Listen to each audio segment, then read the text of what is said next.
berhias di rumah ataupun apa jenis baju yang kita pakai dekat rumah. So once kita bangun je, kita akan rasa macam kita bekerja sama macam orang lain keluar dari rumah. Tapi itulah office kita. Dan macam Muda cakap tadi, kita berhias supaya kita buat apa pun dekat rumah tu biar kita buat with style. Biar kita letakkan satu benchmarking yang betul-betul tinggi di rumah. Okey, itu yang pertama. Okey. Dan itu orang kata basically tentang kita punya self confidence. Kalau yang dah berkahwin, kenapa perlu berhias di rumah? Rumah pun macam sama dia pergi ke office. Itu adalah satu high benchmarking yang sangat bagus untuk suami pada kita. Okay? So kita put a very high benchmark. Dan yang keduanya, kita nak dia keluar rumah bawa pandangan yang paling cantik pasal kita. Lagi-lagi yang PJJ. Kita nak berjumpa lagi seminggu. So dia ada pandangan yang baik cantik-cantik dia pasal kita. Dan of course, sesiapa saja yang berhias untuk suami, pahala free, pahala yang kita tak bayar, pahala yang orang kata effortless lah. Effortless. Alright. So apa? Okay, di next session, okay, next pula kita nak move on kepada nak berhias apa? Kita nak berhias pasal apa kat rumah ni? Bunda berhias maksudnya saya ni nak kena pakai seksi je ke? Saya ni nak kena pakai dress je ke? Leceh lah nak basuh baju, nak mop lantai tu dengan dress, kan terangkat-angkat angin lah. Bukan. Berhias tu ada beberapa bab. Sila ambil pen dan kertas. Bahagian jenis pakaian kita ada aksesoris. So boleh bahagikan kepada 5. Sila dengar dengan baik. Okey, macam cikgu dah ya. Pertama sekali kita pergi ke bab muka. Nanti you all ada suami, okey, geng-geng single dan yang sekarang ni sedang ada suami boleh tanya dengan suami. Abang suka saya make up ke tak? Ataupun abang suka saya make up yang light-light ke? Make up macam mana? Abang nak saya letak ada pipi merah sikit ke? Ataupun bibir je ke merah? Lepas tu nak saya letak eyeliner ke macam mana? Dia bukan faham pun, tapi tunjuk contoh. Okey ke kalau saya buat macam ni? Testing lagi hari kedua. Kalau saya pakai macam ni, abang suka tak? Dia pun tak tahu nak komen. Kalau saya pakai macam ni, okey tak? Baru dia kata, yang ni lah yang abang suka ni. Dah dekat mulut ni ada merah-merah, dekat pipi ni ada merah. Abang suka? Cukup. Lip balm. Katalah nak pakai lip balm ke, nak pakai lip tint ke, ikutlah. So, salah satu tips untuk kekal konsisten ada satu calik di muka ni adalah letakkan set-set makeup yang very simple dekat tempat-tempat yang penting kat rumah. Sebagai contoh kat dapur. Kita dengar je, Assalamualaikum. Suami balik, abang dah balik. Okey. Abang dah balik ni. Kita pun masa tu muka macam Kak Limah. Tapi sebabkan suami balik tu, kita pun cepat-cepat basuh muka, calik sikit dekat bibir. Letak sikit eyeliner, baru sambut dia dekat luar. Faham tak? Jadi ada tempat-tempat yang kita mudah nak capai. Dekat dapur satu, dekat bilik satu, mungkin dekat pintu nak masuk rumah pun satu. Orang kata, memang ada suami yang sangat particular tentang rambut isteri dia. Kadang-kadang kita nak potong rambut pun kita kena minta izin dia. Ada tak? Ada tak yang macam tu? Betul tak? Nak gunting, tunjuk sikit, ambil gambar sikit, jangan potong banyak. Sebab apa? Dia suka isteri dia berambut panjang. Katalah begitulah kan. Ada yang tak kisah. Dia kata tak kisah rambut macam mana pun, pendek panjang abang tak kisah. Janji rambut yang tersikat rapi. Ada yang macam itu juga. Ada juga yang rambut isteri itu lurus. Dia suka kerinting-kerinting kan. Jadi kita pula pergi ke salon buat kerinting-kerinting sikit. Gitu. Jadi rambut kita juga kena tanya dengan suami. Abang suka saya rambut macam mana? Pendek ke? Suka panjang ke? Suka sampai kaki ke? Ikut.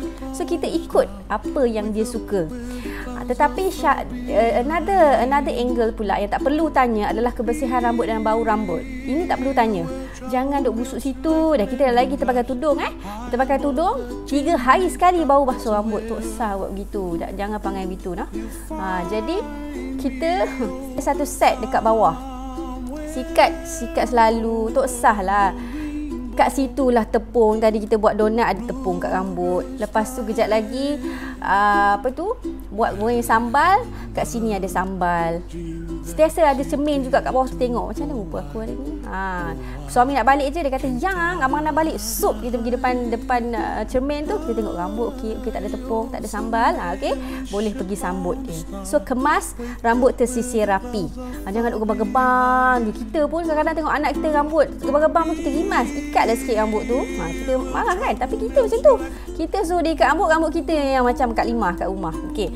So itu adalah rambut, bau-bauan dan juga biar tersisir rapi dan style ikut apa yang suami suka. Dan seterusnya bau badan. Okey, bau badan ni this is very subjective, dan kadang-kadang kita sebenarnya kalau kita ada bau badan, ada orang yang perasan dan ada orang yang tak perasan. Tapi Bonda tolong ingatkan, sebab kita zaman-zaman Dewi remaja kita ada time-time yang kita ada bau badan. Bonda bersama-sama je, kita ada zaman-zaman tu, zaman yang kita tak pandai lagi ketang mana yang ada bau tu, lepas tu nak kena pakai apa, lepas tu kita pakai deodorant, pakai ni tak sesuai, pakai tu tak sesuai kan. So lepas kahwin, you dah kena ada dah satu set of penjagaan, orang kata bau badan tu lengkap dan sesuai dengan you. Jenis sabun, lepas tu cara nak mandian, nak kena pakai scrub ke macam mana. So figure out your diri you punya apa yang sesuai bau dan juga jenis jenis sabun. Okay, kena. Sebab ada jenis suami yang dia tak tegur. Kita ada macam ada bau badan tapi dia nak tegur, dia segan, dia nak tegur takut kita kecil hati. So kena jaga, take care of bau badan. Dan seterusnya jenis pakaian. Ini interesting. Okay, interesting sangat-sangat jenis pakaian. Sebab ramai tanya, Bonda, saya kalau dah kahwin tu nak kena pakai seksi tiap hari ke? Takkanlah tak. Saya nak buat kerja ni macam mana? So, jenis pakaian juga, the first step adalah bertanya kepada suami, apa jenis pakaian awak suka saya pakai? Awak suka saya pakai kain batik? Awak suka saya pakai leggings? Awak suka saya pakai tracksuit? Ada juga yang macam tu. So, tanya dulu, saya sukalah tengok awak pakai kain batik. Dia kata, atau awak pakai baju baby tee, awak pakai sleeveless. Saya suka, sangat-sangat suka. So kita dah tahu. Jadi macam tu kita selalu pakai apa yang dia suka. Semua sekali-sekala kita tukar selera. Pakai next time kita pakai labuh pula, baju macam baju kelawar tapi labuh pula, macam tu lah kan. Tak semestinya nak kena pakai LM bukan semestinya kena pakai LM, ikut suami. Kalau ada juga suami yang suka kita pakai baju kurung kedah kat rumah, ada juga macam tu. So depends on selera suami, dia suka macam mana, variety. So kalau kata suami tak bagi tahu, dia kata apa-apa pun okey, awak dah memang cantik dah. Kalau macam tu, kita ada satu pilihan untuk varietykan fashion kita di rumah. Bukan setakat varietykan kita punya tudung, bukan setakat varietykan baju kerja kita, tetapi varietykan baju di rumah. Jangan tiap-tiap hari seksi. Tengok orang yang jual baju tidur seksi-seksi tapi sebut jangan tiap-tiap hari seksi. Macam mana tu? Sebab apa?